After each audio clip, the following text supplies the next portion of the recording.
Hello, good evening. Welcome to Novara Live. Just before we start these shows, it is like a duck gliding over water.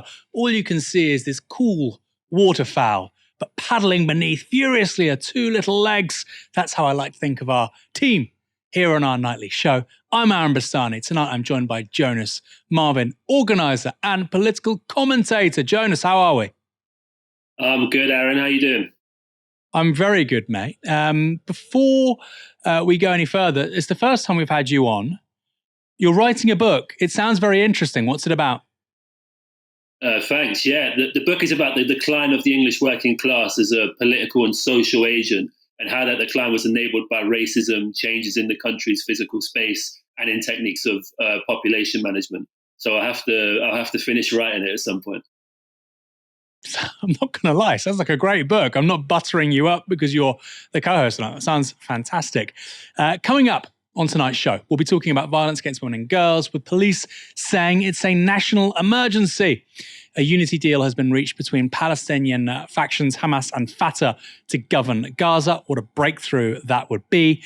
And 500,000 households have cancelled their TV license. Maybe they're tuning in to Novara Live. Stay tuned for all of that. But first, Keir Starmer could be seeing his first rebellion tonight in the House of Commons. The government's refusal to overturn the two-child benefit cap has come under mounting pressure from some Labour backbenchers. And now they're going to get a chance to have their say, with Starmer's government potentially facing its first rebellion. The House selected an SNP motion to scrap the bill, with some dissenting Labour MPs expected to back it tonight. The House of Commons have been debating the cap as part of the larger days-long debate focusing on the contents of the King's speech. Labour backbencher Kim Johnson, the SNP, and the Liberal Democrats had all tabled amendments calling for the cap to be abolished. Now that the SNP's amendment has been picked, it'll face a formal vote this evening, a little after this show has finished. It's not clear that the number of Labour MPs likely to rebel will be enough to force a U-turn from the government, but we'll see.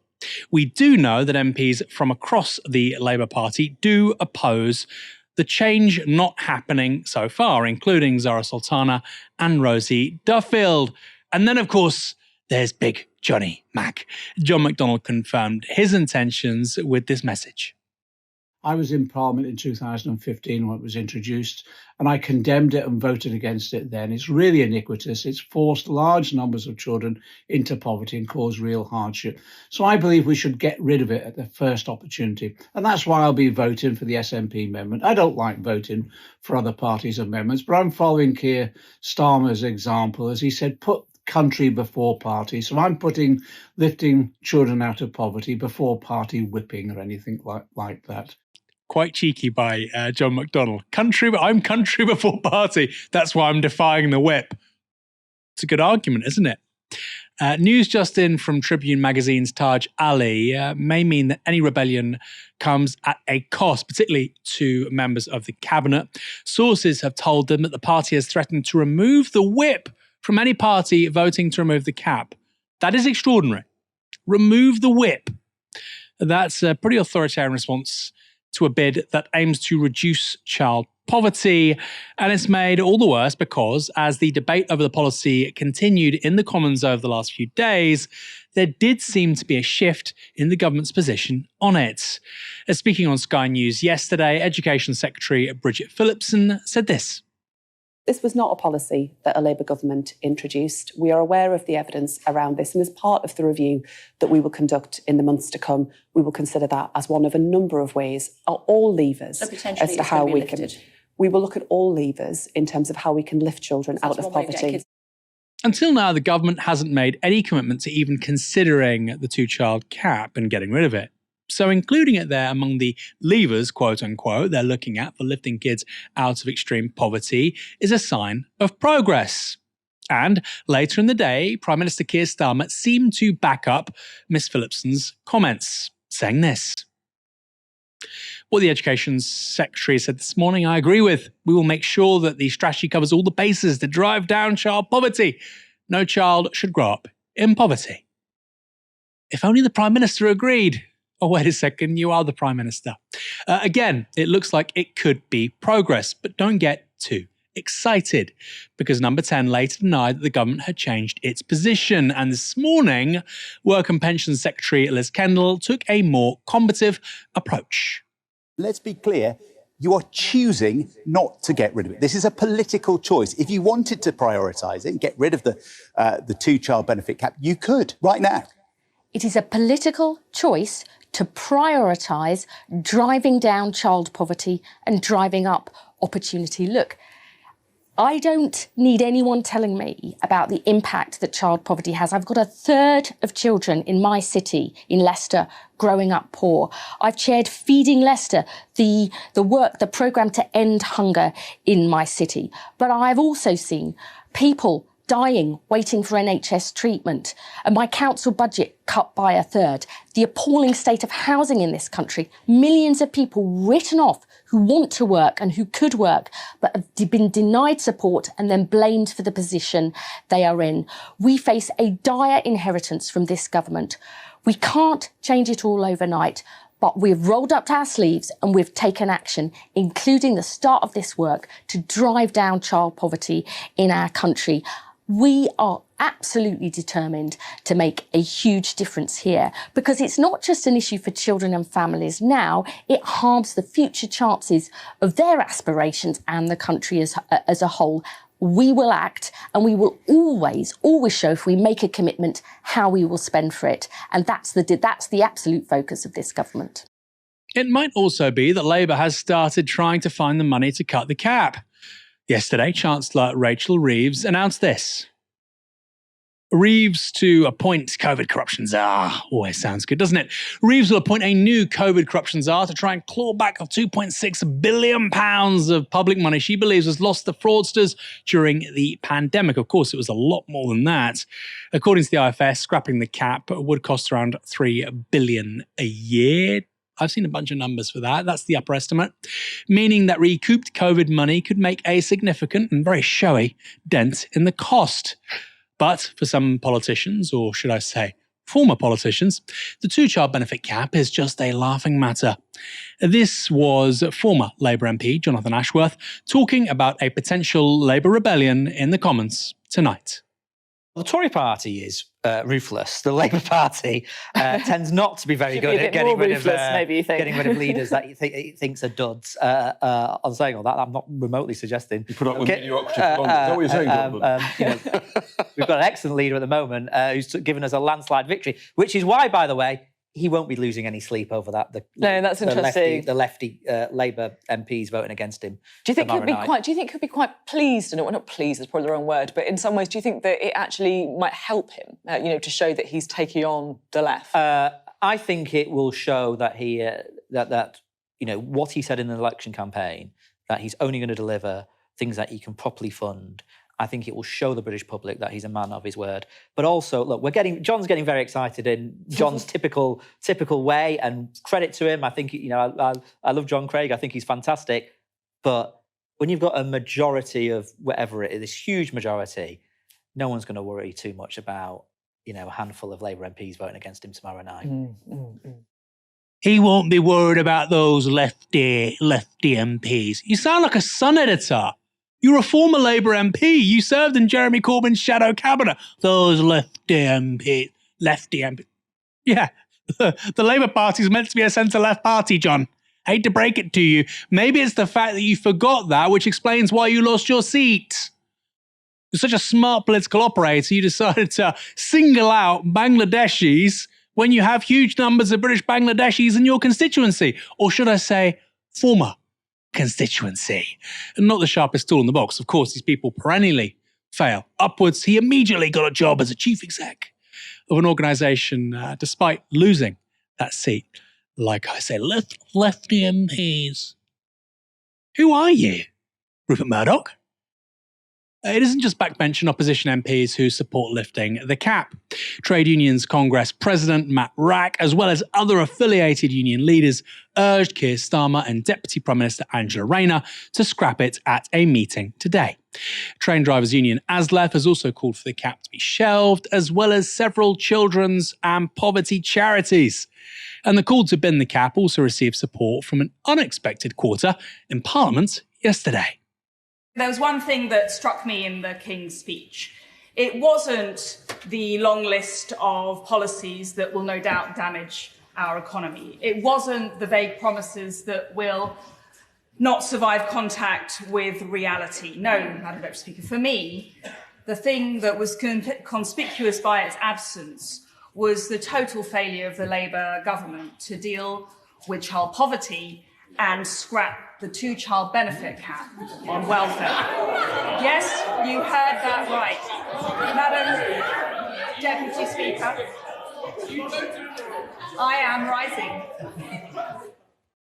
Now, Braverman is being laughed at there, but she has, in her defence, and I won't say that very often, previously called for the cap to be ditched. She's been mocked, but there is some consistency there. But what I should say is, she wants it to be ditched. She did also previously vote for it to be enacted in the first place. Remember, this is relatively new legislation. I think it was in 2016, 2017 that it came into force. So she had voted for it, but she's also been a critic against it. Here's the thing. I think we're going to see the right in this country turn on a sixpence with regards to the two-child benefit cap. We saw during the election campaign, of course, Nigel Farage saying he would get rid of it. I think Conservatives will do that because A, it causes upset for the Labour government. It causes divisions within the left and centre-left. But also I think there's going to be a massive nativist turn amongst the right in Britain and Europe more generally. They're going to want more people to have kids because they want fewer migrants. And of course, this disincentivises having larger families. Jonas, what's your take on this? I mean, it is obviously amusing in a way that Suella Braverman said that. But at the same time, you do want a big coalition, don't you, to overturn what is fundamentally a very regressive piece of legislation. Yeah, I mean, the right are almost certainly going to jump on this. I mean, I have to say, you do wonder what good is the government's child poverty task force when they won't scrap a policy which, if gone, could lift 300,000 kids out of poverty entirely. But this government shows no signs of doing that so far. Instead, it's happily committing to spending the money that could be spent on children's livelihoods, inflaming the war in Ukraine, for example, a country whose population, when polled, says it no longer wants war. It wants its rulers to sue for peace instead. Just to add to what you were saying there, Aaron, the far right have also jumped onto that and said that they want to end the war in Ukraine also. Viktor Orban has been making the news waves on that. Ultimately, however, though, I think progressives have lost a sense of seeing the kinds of welfare policies that governments introduce as critical to that government's broader agenda. In the early 20th century, the socialists understood means testing and workhouses as attempts to police, monitor and discipline the unemployed. And in the mid-20th century, the left grasped that a welfare state functioned as a kind of social wage geared to reproducing the male breadwinner family model.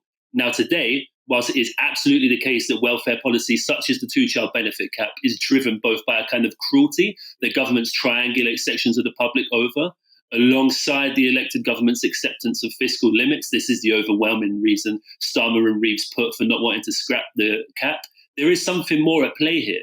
The central motif of Starmer's Labour has been this gospel-like belief in economic growth. Through every item in their manifesto, the document they're elected on, they talk about curing the malaise of the British economy, driving growth by any means. Now, while Kendall previously has made some nice noises about making the welfare system less disciplinary, I'm a big believer in taking people on their actions and not just their words. There is a panic amongst capital and the state at the fact there are 9.4 million people currently economically inactive and a record 2.8 million people out of work due to long-term sickness. We live in a moment when a working class across the world and in this country is more ill than ever, is more exhausted than ever. And as you insisted, Aaron, before, demographically is getting much older. So when you look at the reality that 38% of universal credit claimants are in work and 6 out of 10 affected by the two-child benefit cap are in work, it's important, I think, that we see policies such as the two-child benefit cap as sort of disciplinary mechanisms, which modern governments rely upon to reproduce class power and increase the pliancy of the wider labour force. So it's great that amendments seeking to scrap the cap are being put. Let's see how that goes. But we also need to think about how we totally reimagine the welfare system away from punishment and scarcity and towards public luxury. I like those words. Somebody should write a book about that. As I said earlier on, that Commons vote will be just after our show ends tonight at 7 p.m. I'm fascinated on this already. And I know that Labour has a majority of 173, but already you can see certain fault lines in a good way, I think. I mean, I support getting rid of the two-child benefit cap and I support, ending arms sales to Gaza. You can see the fault lines. And if Labour doesn't respond in a smart way, we know what will happen, right? We've had 5 independents in Britain basically went off the back of Gaza. We know that Gaza helped the Greens massively in Bristol Central. These are huge fault lines and they will absolutely disadvantage Labour if they don't address it. That line from Peter Mandelson, they've got nowhere else to go. If they care about the two-child benefit cap, if they care about arms sales to Israel, they've got no place else to go. Well, now they do. So let's see what happens. Senior police officials in England and Wales have said that violence against women and girls has become an epidemic so serious it amounts to, quote, a national emergency. That warning is contained in the first ever report on the scale of gender-based violence published by the National Police Chiefs Council. According to its analysis, crimes including stalking, harassment, sexual assault and domestic violence affect 1 in 12 women or girls in England and Wales. According to police estimates, over 2 million women or girls suffered sexual harassment in the year to March 2023. Nearly 1.4 million were abused by a partner or family member. Meanwhile, 850,000 endured stalking, with nearly 700,000 being sexually assaulted. In total, the police estimate 2 million women or girls were victims of violence last year, with the number of recorded offences growing by almost 40% over the last half a decade. It's worth noting that's only recorded offences, however, with the report estimating the true number of violent crimes against women and girls being twice as high. Speaking to the Today programme on Radio 4, Maggie Blythe of the National Police Chiefs Council explained the reasons behind commissioning the report. We wanted to outline today just the scale of the threat facing women and girls, because we're approaching these crime types in the same way that we do any other strategic threat, like counterterrorism, serious and organised crime, in actually outlining the data and then explaining what that means in terms of where we will focus our resourcing within policing. And we've outlined today the volume and the complexity in relation to domestic abuse, serious sexual offending, child abuse, stalking and harassment, and in particular, the increased complexity that we feel is facing young people in particular through online harm. So who's committing these crimes precisely? Well, it's largely men. According to the report, 1 in 20 men has committed violence against a woman or a girl. Blythe was asked about that extraordinary figure. 1 in 20 men are perpetrators, you're saying, of some sort of violence against girls and young women. How on earth do you tackle a problem on that scale? And what do you say to some people who say, well, look, if you put those in the same category as serious sexual violence, in truth, you're never going to deal with it at all, are you? The whole reason of outlining the scale is so that we can explain how we are dealing with this, and also then to call upon government and other sectors to help in terms of some of the upstream work we know is needed around prevention. But just to explain in outlining the threat, we know we have a much better understanding of the modus operandi of the sorts of usually men who are perpetrators of these crimes. And we know that we need to go after the repeat offenders, those repeat serial offenders who are able to coerce, use controlling behaviour to perpetrate some absolutely horrendous crimes. And all of these 3,000 reported crimes daily are serious. So we will do our bit in terms of using better data, better technology to focus on repeat serial offenders. But we also want other parts of the system to look at the prevention element. And in listening to Lisa this morning, the impact on young people, particularly young people online, is something that is about prevention, is explaining to young people just some of the harm that they may see online and some of the abuse that may be perpetrated that they are not familiar with and get then drawn into. Blythe proceeded to say more about the specific influence of online content. Do you think the posts that are being looked at by Andrew Tate, the misogynist, and others are having a real and worrying influence on young boys and young men? We're concerned at the level of online harm, the level of stalking and harassment, the level of harmful content, just in particular around serious pornography that young people are exposed to increasingly through access to iPhones, computers, etc., and not having that adult regulation to understand what they're seeing and then deal with, or the use of criminality from those perpetrators that can use the online space to perpetrate and expose their crimes on young people. You're quoted in your press release as saying that the lead on counter-terrorism is looking at this influence from Andrew Tate as well. I was very struck by that. Why so? In terms of outlining this threat today, we're using the same methodology as we do in tackling counter-terrorism, in outlining completely the scale and the evidence base for it. And in conversations that I've had with the lead for counterterrorism, we're interested in what perpetrates violence. And there is some correlation between those perpetrators caught up in counterterrorism as there is with violence against women and girls. Okay. That's not a surprise to many of us who've worked in this field for some years. Now, this is really key. There is a massive emphasis on blaming influencers. Massive. In fact, the BBC writer of this talks about influencers are to blame. But what you heard there actually is a clarification that it's a little bit more complicated than just some people on Instagram. Who would think? I'm joined now by Daniel Guinness, the co-founder of Beyond Equality, an organisation that works with men and boys towards gender equality, inclusive communities, and healthier relations. Daniel, why have the police commissioned this report specifically now? There's been such a weight of evidence and feedback coming from organisations that are supporting women and girls that we've needed to have this sort of report and needed to have this data for a long time. I mean, for the past few years, we've seen that there's been an attention on the amount of violence that women and girls are experiencing, and particularly the violence that's being perpetrated by men. And now we're seeing, hey, there's some really rock solid data that we've got here that can actually show us that we've got a systematic nationwide issue that needs to be addressed. And the BBC write-up of this was interesting, at least I thought so. It was titled Influencers Driving Extreme Misogyny, Say Police. Now, that doesn't really represent what the police were saying. Does this emphasis on influencers, of course, it's very catchy, it's very good for SEO, does that actually make the issue more ambiguous? Does it cloud the challenges at hand, or is actually influencers the driving problem here? I think you're onto something really important here. I would say, and what we've seen from the workshops that we run in schools, or even the ones that we run with adults, is that, yes, certainly when we're talking to people, now they're talking about some of the messages they're getting from influencers, and they use some of the language that influencers use. We know that there's been an increase in the amount of agreement of men with some of the statements that are misogynistic.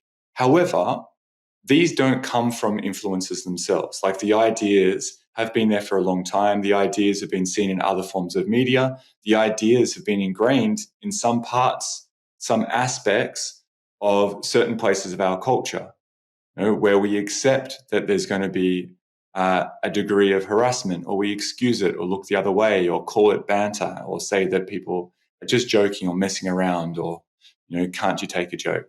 So influencers are not creating this problem. However, when we see that when you have this situation where influencers are really prevalent and are really reached young men in particular, and given them a vocabulary which they know actually provokes people and influences them in a certain way, we see that vocabulary get reused and starts to build a momentum of its own. That's really interesting. So it gives them the sort of intellectual framework to justify something rather than necessarily being the impetus behind it. The police also mentioned the rise of hardcore pornography. I suppose if you were trying to create a ranking here, where would you put that? Because, people have pointed, for instance, to Andrew Tate assaulting a woman. He later claimed that was consensual. But that's exactly the kind of imagery that a young boy might be exposed to on their phone, on their laptop, any time of the day. No influencers are involved. So where does porn fit in here, particularly for children? Porn is a very important part of this conversation. And I think it's important to say that the type of porn that we're currently seeing produced and we're seeing exist and circulate in the mainstream is a really important part of the problem here. And the reality is that for many young people, the place that they're going to get their understanding of what sex looks like what the physical acts of intimacy with another person look like, is porn.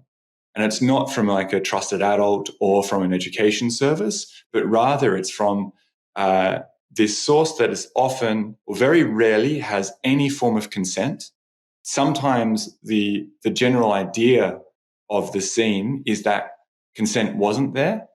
And there's very little interest in mutual pleasure or desire or in any form of like intimacy or aftercare once the actual sex acts are finished. And so all of these elements are removed from that conversation, removed from young people's understanding of what sex might look like. And what we know is that at the moment, you see a rise in normalization of certain things that could in other situations be seen as violent.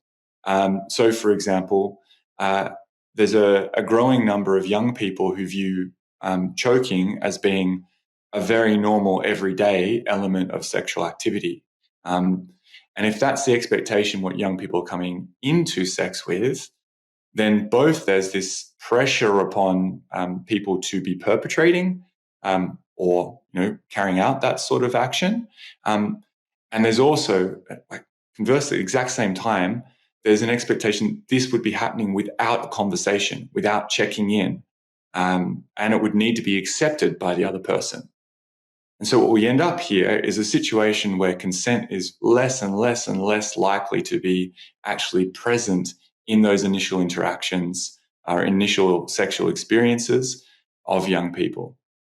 It's interesting you mentioned joking, because I recall reading an account actually by a young woman, or a conversation between young women rather, who talked about this stuff, and actually they thought it was normal, and for it to not happen was the exception. And like you say, this is all quite new. It's an outgrowth of people effectively learning sexuality and the kinds of things you should and shouldn't do, can and can't do via the internet, and particularly digital pornography. And that was actually something which really shocked me. So like you say, the person that's doing it thinks it's normal, but actually the person who's in receipt of it might also not necessarily like it, but maybe even expect it, view it as part of the everyday fabric of having sex with somebody. So what do you do about that? If something has become so normalized, what do you do about it? Do you prohibit certain kinds of content? Do you ban them? Do you have the closure of certain gateways for young people being able to access this stuff? Do you ban mobile phones in schools? That was a recent Conservative policy at the last general election. What specific things do you think could help in that regard? I think one of the most important things here is actually improving people's literacy, like digital literacy, so that they can understand that there's a difference between what they see online and what might be the general truth in reality in everyday life.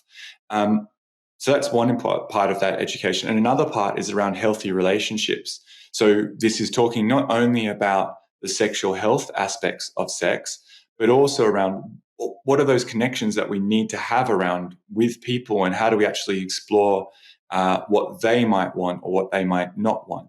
And the core, like something really core in what you're saying there, is that what we see as being acceptable or normal in terms of sex is socially constructed.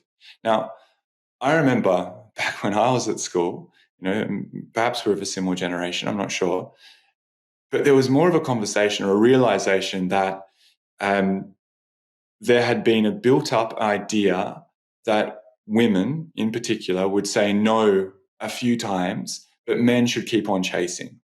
right? And now there's less of an extent where that is like a conversation that's being targeted and addressed as being like in the media or in movies so prevalently. And James Bond is just the prime example.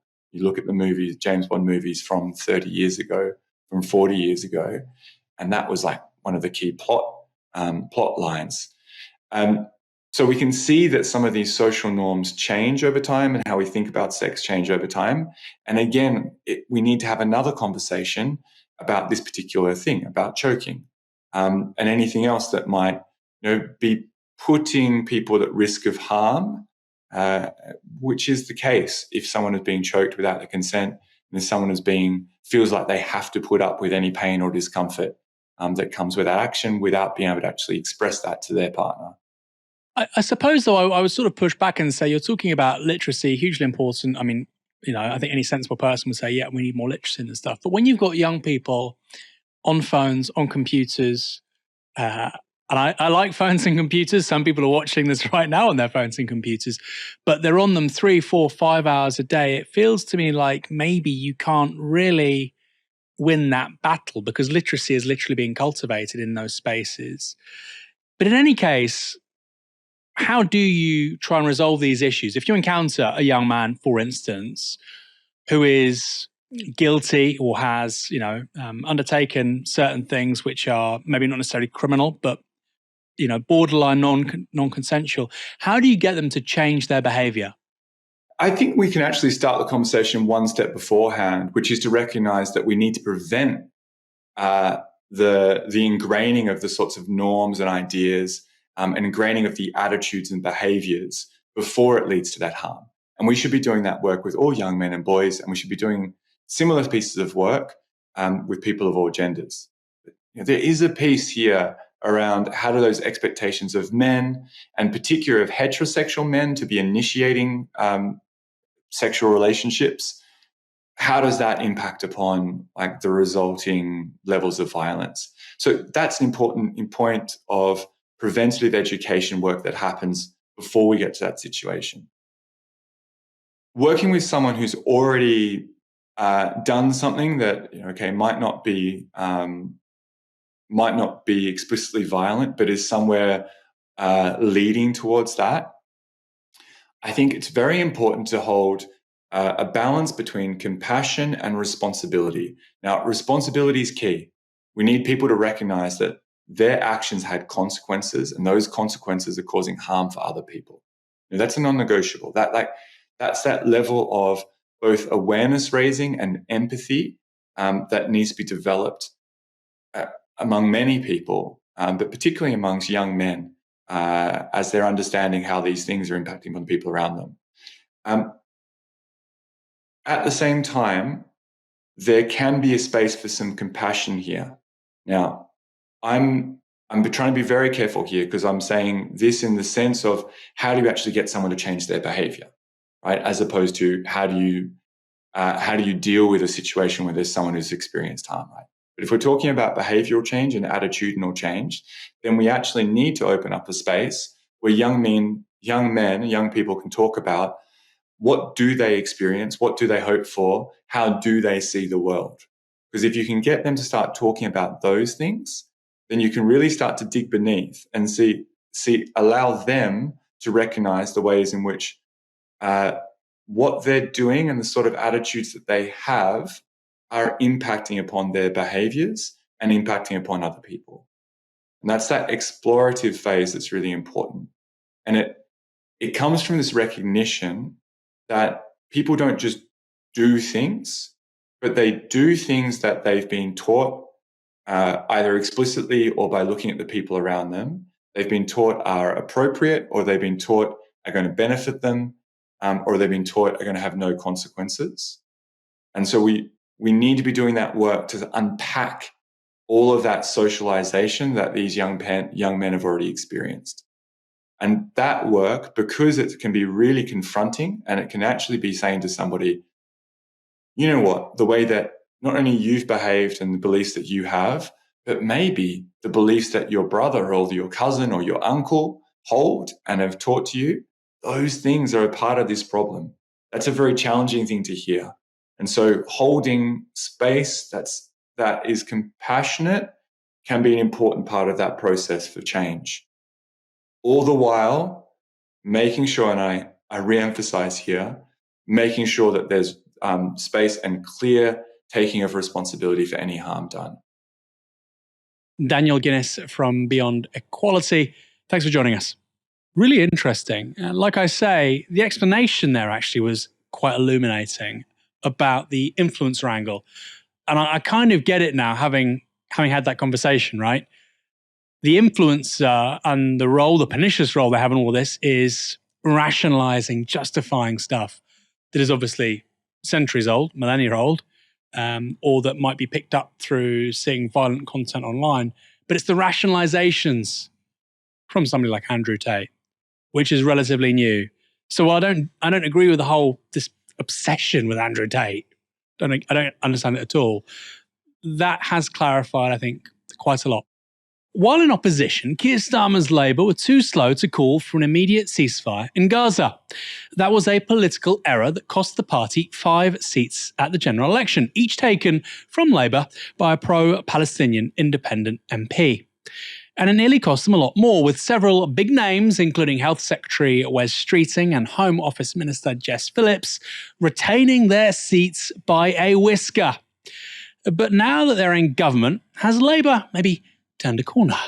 Emboldened by a large majority and backed by a fresh ICJ ruling against Israel's West Bank settlements, is Starmer's government prepared to take the kind of bold action not possible for a party in opposition? During the debate on the King's speech in Parliament, Starmer laid out his position on Gaza. Mr. Speaker, it cannot go on. We need an immediate ceasefire. Hostages out, aid in, a huge scale-up of humanitarian assistance. That is the policy of this government, and an immediate ceasefire is the only way to achieve it. So we will do all we can in pursuit of these goals, which is why, as one of the first actions taken by this government, we have restarted British funding to the UN Relief and Works Agency to deliver that crucial humanitarian support. Mr. Speaker, we received the ICJ opinion on Friday and will consider it carefully before responding. But let me say that we've also always been opposed to the expansion of illegal settlements, and we call on all sides to recommit to stability, peace and normalisation, and the two-state solution. A recognised Palestinian state, the right of the Palestinian people, alongside a safe and secure Israel. And that position hasn't changed at all since the election. Instead of acting to bring about a ceasefire by halting arms sales and imposing sanctions, the government is still just calling for one.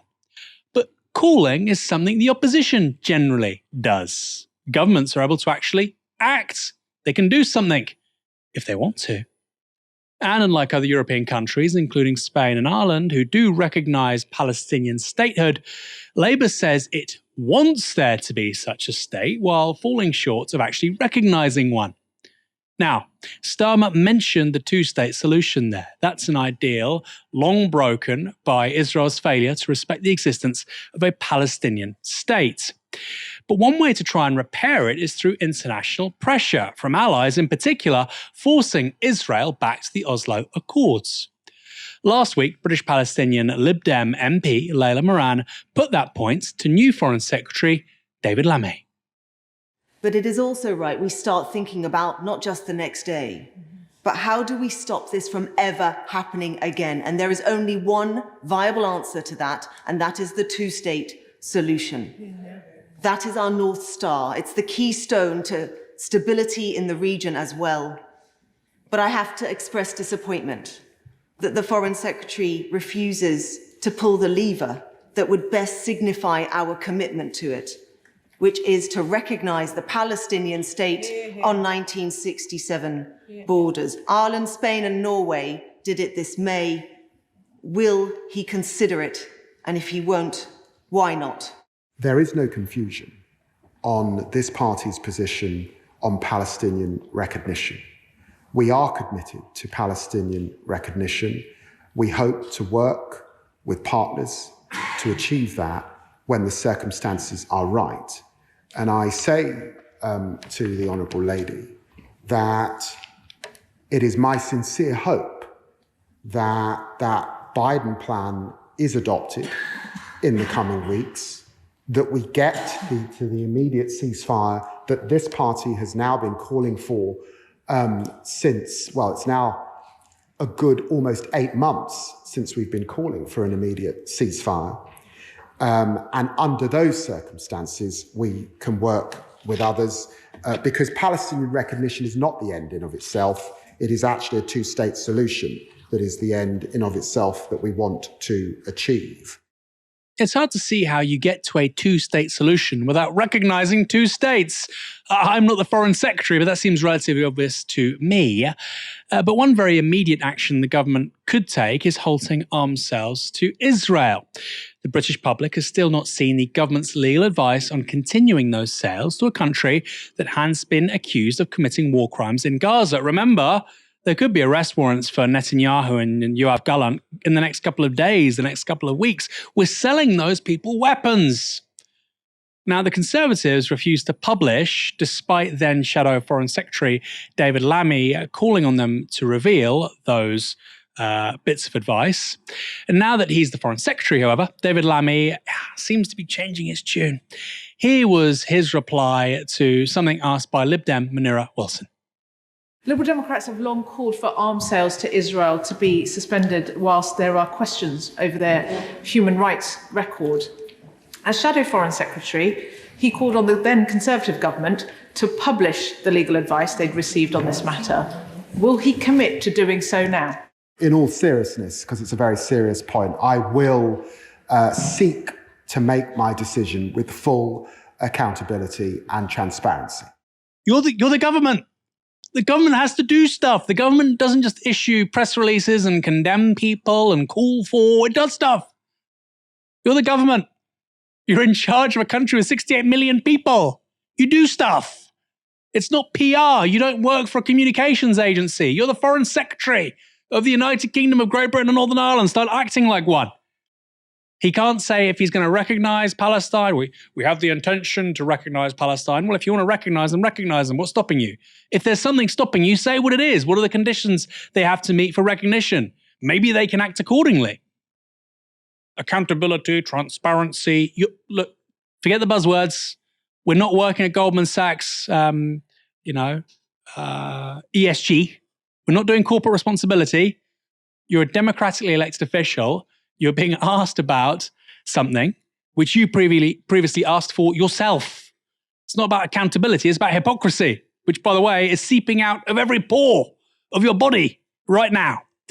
As you saw there was no answer from David Lammy about publishing that advice.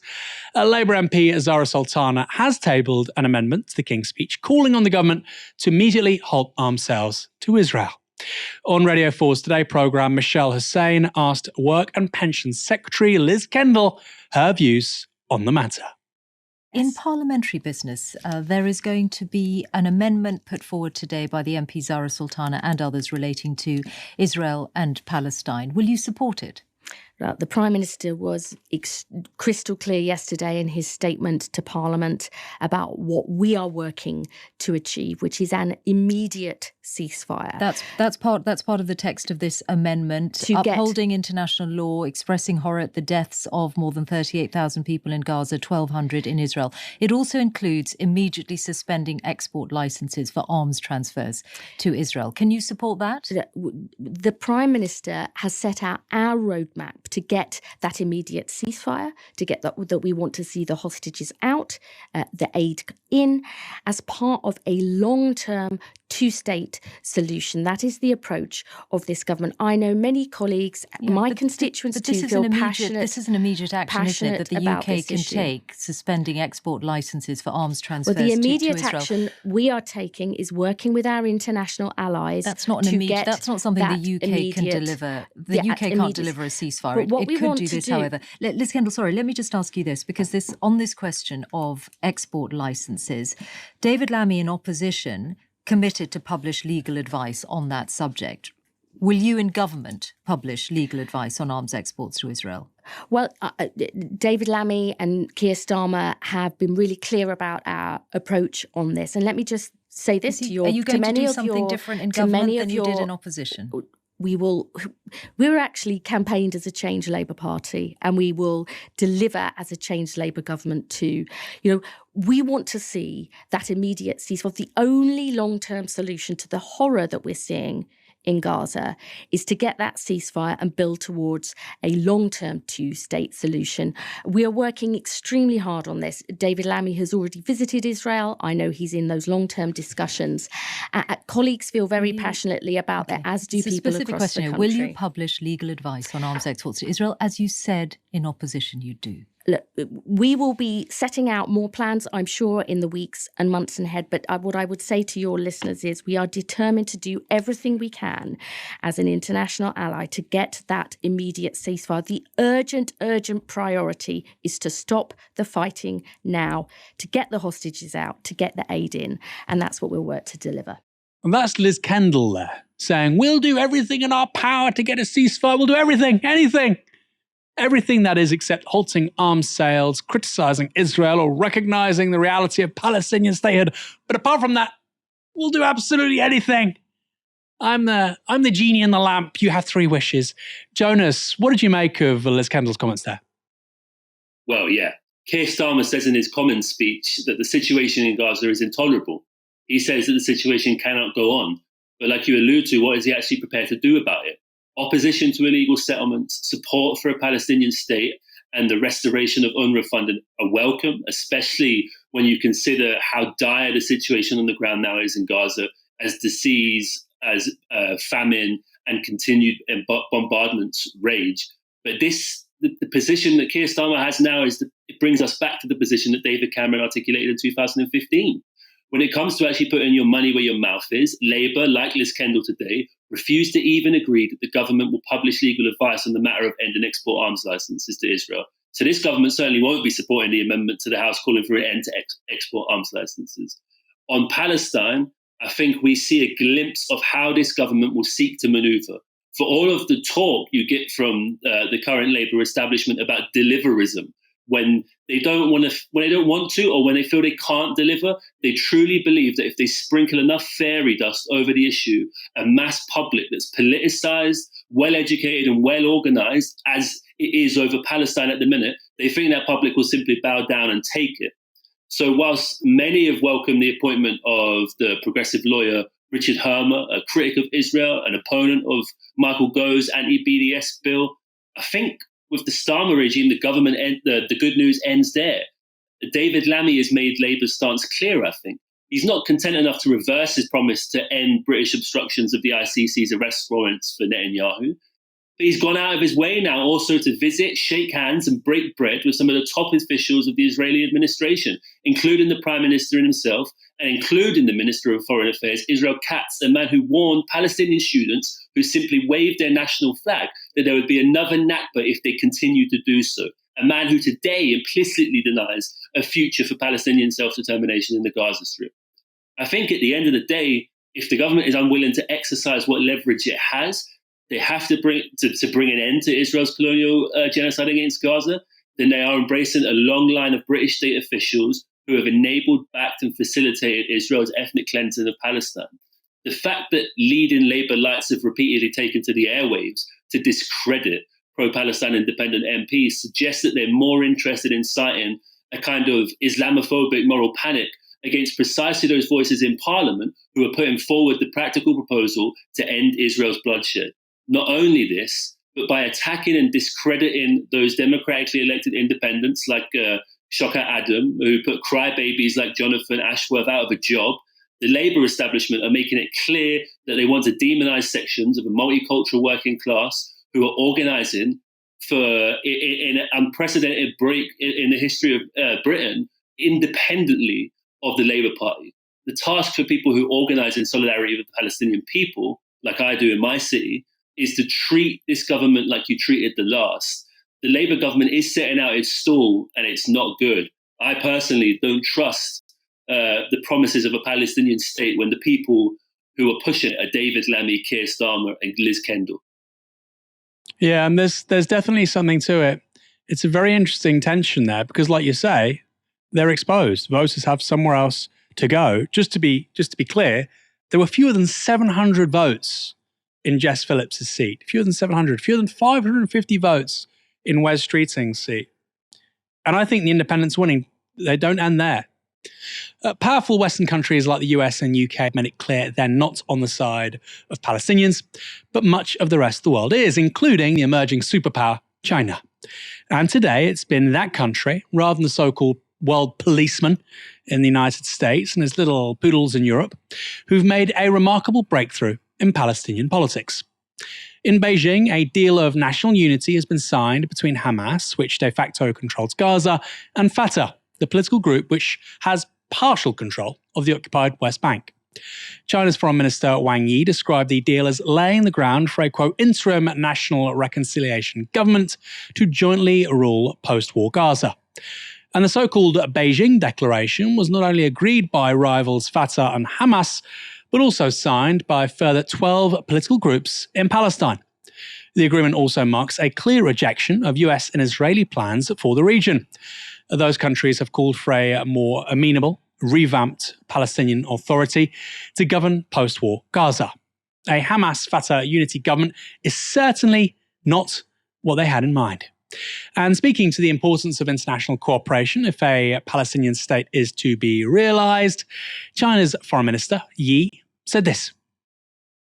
Reconciliation is an internal matter for the Palestinian factions, but at the same time, it cannot be achieved without the support of the international community. The kind of diplomacy is just unthinkable, isn't it, from the US or from the Europeans. Palestinian affairs, their ability to unify around a shared program, that's up to them. Can you imagine the State Department saying that? I certainly can't. The BBC has just published its annual report. That document outlines the organisation's performance over the previous 12 months, its ambitions for the future, and the earnings of top BBC talent. More on that in a moment. But it's also revealed that 500,000 households have opted to cancel, yes, cancel, their licence fee. The Guardian reports this. The total number of British households paying the £169.50 licence fee fell to 23.9 million, suggesting a growing number of people feel able to go without BBC services. The fall has hit the BBC's income at a time when its finances were already struggling, owing to a decade of funding cuts and high inflation. That is particularly bad news for the BBC, who are trying to cope with those funding cuts of around 30% over the last decade. And then there's the fact that the BBC is proving less popular with younger audiences who are turning towards more modern streaming services such as Netflix and, yes, YouTube. Only 69% of Britons aged under 16 said they consumed any BBC content in an average week. If that sounds like a lot, and of course comparatively it is, that figure rises to 96% among those older than 55. So we're seeing a major divergence in consumption of the BBC by age. That's not a new story, of course, but there has been massive, prolonged investment to attract younger audiences, and it doesn't really seem to be working. And on current affairs, things are particularly grim. 46% of UK adults watch BBC TV News and Current Affairs on a weekly basis over the last 12 months, a fall of 4% on the year before. And perhaps this is why. Just 45% of Brits view the BBC as impartial when it comes to news and current affairs, a fall of 5% on the year before. Think about this for a moment, 45%. There is no longer a majority in this country which thinks the BBC is impartial. It's still a plurality view. If you have to have all the groups of people with views on this stuff, the largest group thinks the BBC is impartial, but it's not the majority one. It's not 50% plus one. When you think about that, it's kind of crazy that people still have to pay £169.50 if they want to watch live TV. There's no majority for people who think it's impartial, but they have to pay all that money anyway. 57% of respondents think the BBC is effective at providing news. That's a fall of 4% on the year before, which again is a huge shift. It's not a majority. It's still, it's not a plurality rather, it's still a majority. A majority still thinks that the BBC is impartial, but it's a big fall. The number of people who think the BBC is effective at providing news is heading in a similar direction. It's going down quite quickly. And by the way, 15 years ago, these were very fringe views. I know, because I was one of the people on the fringe. And it doesn't help the BBC that some of the corporation, so widely accused of bias, are among those receiving the biggest pay rises. Nick Robinson, host of the Today podcast, earned £349,000 last year. Wow. That was an increase, by the way, of £70,000. His pay rise, 70000. He now earns more than twice the Prime Minister. Incredible. Meanwhile, Laura Kuenssberg got a 20 grand pay rise to £330,000 for hosting her rather, I think, underwhelming Sunday politics show and various appearances on newscasts. I don't watch it. Maybe it's good. I would have no idea. I've never seen it. The argument is obviously made repeatedly that if you don't pay these kinds of figures, you won't get the talent. These people will just leave, as if there isn't a wealth of talent that could fill these positions several dozen times over. My favourite example with regards to this is Stephen Nolan. He hosts shows for BBC Radio 5 Live and BBC Northern Ireland. He earns a paltry £410,000 for doing so. Does anyone seriously think there is a media outlet in Northern Ireland that could match that? You know, what does the editor of the Belfast Telegraph earn? A quarter of that? I don't think so. Try a fifth, maybe a sixth. It's no surprise there's falling trust in the BBC's ability to be impartial when you have people earning hundreds of thousands of pounds a year, and in the case of Robinson, receiving a £70,000 pay rise while asking whether junior doctors should go on strike. Is it? Are you surprised? I'm not surprised. I roll my eyes, in fact. Former Tory Home Secretary Suella Braverman has today made her debut on LBC. She's been standing in as a guest host for James O'Brien. And it's a good thing that the law and order loving politician is such a fan of punishment, because she came in for plenty of it. Anybody born under the age of 40 today is pretty much guaranteed not to vote for you. They're a generation that grew up under 14 years of Conservative rule, where you've basically made every single service, everything in this country worse. You know, I would consider coming back to the Tory party. I absolutely would, and I would consider becoming a member again. But I certainly wouldn't consider becoming a member again if I'm afraid that yourself was the leader of the party. It's just a straight no. You should be hanging your head in shame. Sorry, you have the Tory party have exacerbated this problem for political gain.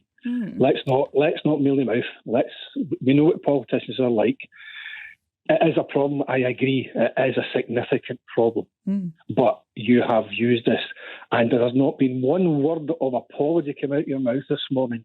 £700 million has been, let me quote a past colleague, sparked up against the wall to try and deal with this issue. When he says 700 million, she goes, oh gosh, that does sound like rather a lot, doesn't it? Oh, God, now you say it. But she's meant to be a populist. Stand up for yourself, Suella. I mean, I don't agree with you, but stand up for yourself. You're on radio. That's what you're there for. The last of those angry callers was talking specifically about the Tories' cruel, expensive, and ultimately pointless Rwanda scheme. It was formally scrapped yesterday by Yvette Cooper, the new Home Secretary, who also revealed it would cost a whopping £700 million, as you just heard a moment ago. Only 4 people were ever sent to Rwanda. All of them went voluntarily. Imagine being one of them. Cooper also revealed that the Tories had intended to spend a total of £10 billion on the scheme. Now, there was one very interesting moment in Braverman's discussions of the Rwanda scheme. Here she is making a peculiar admission to that angry caller. If you look at the people coming on the boats, the countries that they're coming from are sometimes countries which are not safe. We get a lot of people from Afghanistan coming on the boats. We get people from Iran and Iraq and Syria coming on the boats. So what's your suggestion for a safe route with a country like Afghanistan? Return people back to Afghanistan? Return people back to the Taliban? Are you seriously suggesting that? No, I'm certainly not. You have safe routes where people can apply for the right reasons and have adult conversations about returning people, etc. We left people returning them to where? Where are you returning these people through your adult conversations, James? Back to where their country is, if it's right. So Afghanistan. So as I said, a large number come from Afghanistan. A large number. The reality. This is what I mean. This is what I mean with this subject. A lot of people have well-intentioned ideas, and they think it's easy. But the reality is so much more complex. So we can't return people back to Afghanistan because it's not a safe country. We can't return people back to Syria because it's not a safe country. So where would those people go, James, in your world? If they meet the asylum criteria, they stay here. They work here. They pay their taxes. They work in the NHS. They work in the care system. We need these people. Well, do we? We can't have safe routes because people will have to go back to Afghanistan. And by the way, you can have a safe route and you could have places of return in Pakistan, potentially. You could pay the Pakistani government to have refugee camps there. I'm not suggesting that's my view on it. You could. You totally could. That's not an argument against safe routes from Afghanistan. What you're seeing there is Braverman completely turning the idea of asylum on its head. We can't let these people come from unsafe countries into this country because we can't return them to the unsafe countries that they're coming from. We can't have safe routes because then people from unsafe countries would come here. Yeah, I know you think you've got sound opinions on this, but actually you haven't thought about it. That caller was as confused as I am, frankly, until I realised that Braverman doesn't want Britain to take any refugees at all. Her issue isn't economic migrants or people smuggling gangs. It's the very idea of poor, terrified and desperate asylum seekers with legitimate claims arriving on the shores of the UK. Full stop. Even if they're coming from countries like Afghanistan, which we bombed and occupied. Jonas, what did you make of her appearance? It was rather, in a way, commendable that she would face the music for 3 hours. But at the same time, I'm curious as to what she thought it would achieve. It was fantastic that she faced the music. As long as Tories continue to embarrass themselves online during this period of opposition, I tend to be quite happy. But there are a set of serious points here to make. I mean, it just goes to show, despite all of the humdrum about fiscal responsibilities, about treating the country's economy like you would treat a household budget, there's always enough money to criminalise, warehouse and exile people you decide you want to racially other. And Suella Braverman is a big fan of that. And there's another point to make here, that the Rwanda policy broadly is a symptom, not just of a cruel state of affairs governed by some of the most racist politicians in Parliament, people like Suella Braverman. But that much is clear. But ever since Brexit, there has been a crisis in British statecraft. The question of how those that run the country create new systems of statecraft in those areas that were once managed by the European Union has been met lacking. They're increasingly reliant on the private sector, led by politicians whose interests don't exceed the short-termism of rentiers and finance capital. The British state has lost an incredible amount of technical expertise over the course of the period we tend to describe as neoliberalism.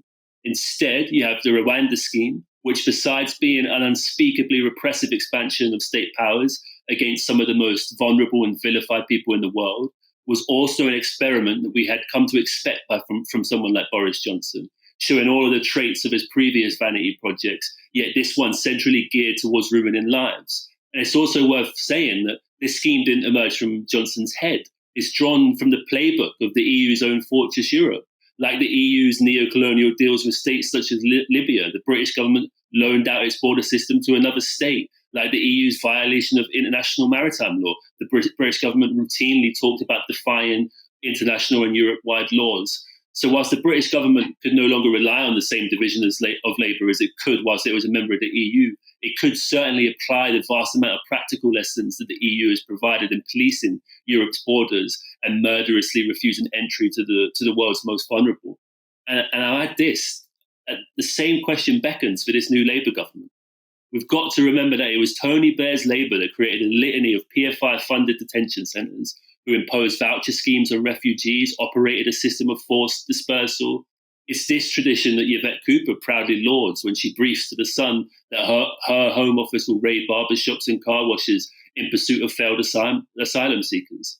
So neither this nor history fill me with confidence that we can expect anything approaching a progressive migration policy from this new government.